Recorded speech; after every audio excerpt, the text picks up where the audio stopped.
이번 시간에는 부가가치세 과세 대상에 대해 알아보도록 하겠습니다. 부가가치세는 사업자가 행하는 재화 또는 용역의 공급, 그리고 재화의 수입을 그 과세 대상으로 하고 있죠. 과세 대상을 구체적으로 살펴보면 일반적으로 과세 대상이라 함은 세법에서 과세하는 것으로 규정하고 있는 물건 또는 행위, 즉 조세가 부과되는 과세 객체, 과세 물건을 말합니다. 납세 의무 성립 또는 발생을 위해 꼭 필요한 물적 객체, 물적 기초, 그리고 과세 객체를 말합니다. 과세 대상이 있어야 과세를 하겠죠. 부가가치세법에서는 과세 대상을 크게 두 가지로 분류를 하고 있는데요. 재화나 용역의 공급, 사업자가 행하는 재화 또는 용역의 공급과 그리고 재화의 수입입니다. 부가가치세 과세 대상을 재화 또는 용역 그 자체가 아니라 공급과 수입이라는 거래 행위를 과세 대상으로 규정을 하고 있어요.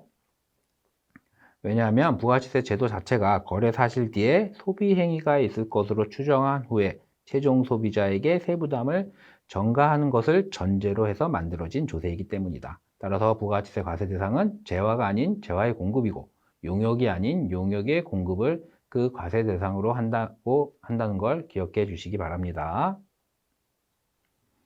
그럼 먼저 재화의 공급을 보겠습니다. 재화란 재산 가치가 있는 모든 물건은 유체물과 관리할 수 있는 자연력을 말합니다. 즉 상품, 제품, 건물 등 모든 유체물과 전기, 가스, 열 등 관리할 수 있는 자연력을 말한다. 그리고 권리에는 광업권, 특허권, 저작권 등 유체물과 자연력 이외에 재산적 가치가 있는 것을 말합니다. 여기서 중요한 건 재산적 가치가 있어야 된다는 거죠. 재산 가치, 경제적 교환 가치를 말하는 거죠. 대법원 판례는 이 재산적 가치를 이용성과 환가성이 있느냐를 기준으로 판단해야 한다라고 하고 있습니다. 예를 들어 공기는 이용성은 있지만 환가성은 없죠. 공기를 돈 주고 사진 않으니까. 하지만 산소는 돈 주고 사고 팔 수 있습니다. 재산적 가치가 있다는 말이에요. 여러분들 인터넷에 보시면 인터넷 쇼핑으로 들어가시면 순수 산소통이 팔아요. 이렇게 팔고 있습니다. 따라서 사업자가 산소를 공급한다면 부가가치세 과세 대상이 된다라는 겁니다. 다음은 용역의 공급입니다.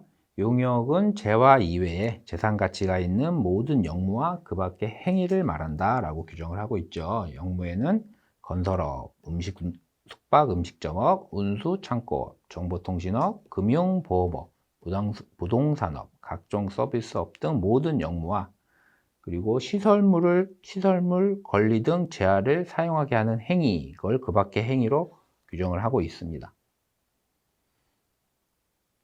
그러나 시설물을 사용하게 하는 행위 중에 부가가치세를 과세하지 않는 두 가지 예외 조항을 법에서 규정을 하고 있습니다. 첫 번째가 전답, 과수원, 목장, 용지, 임야, 연전을 임대하여 임차인이 실제로 경작하거나 고유 용도에 맞게 사용하는 것은 부가가치세 과세 대상에서 제외를 하고 있습니다.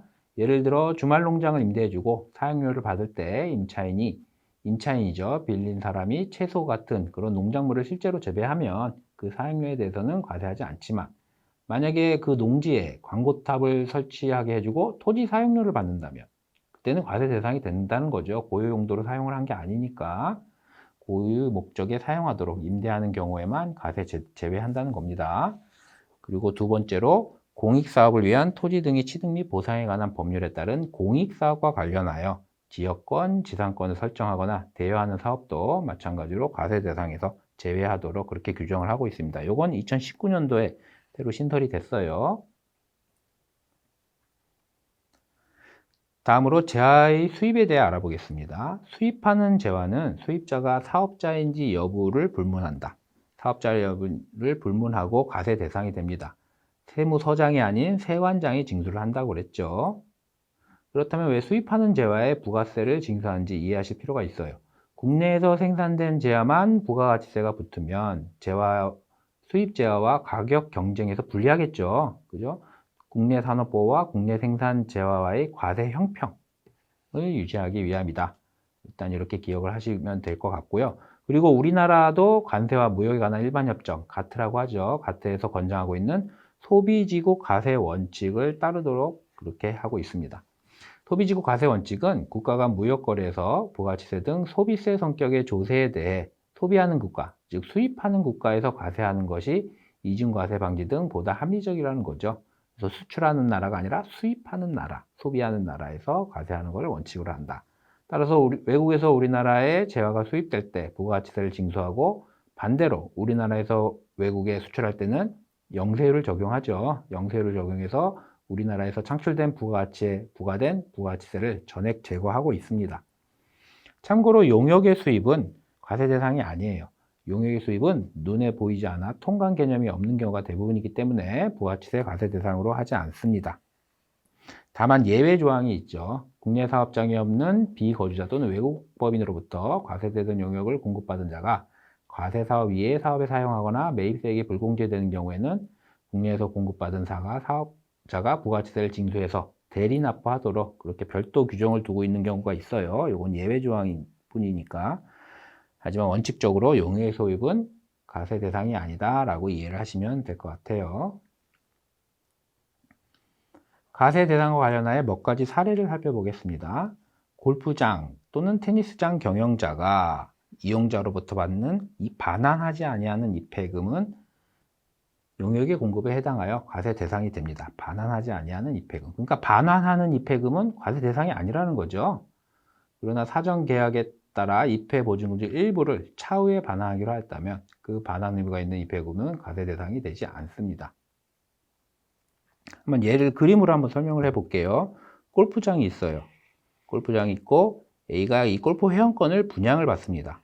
근데 이 분양 금액이 3억인데 그 중에 1억 원은 반하지 않는 금액이고 나중에 한 계약 기간이 10년이라고 쳐볼게요. 10년 후에 2억 원을 반환하는 조건으로 계약을 한다면 이 반환하는 2억 원은 과세 대상이 아니란 얘기죠.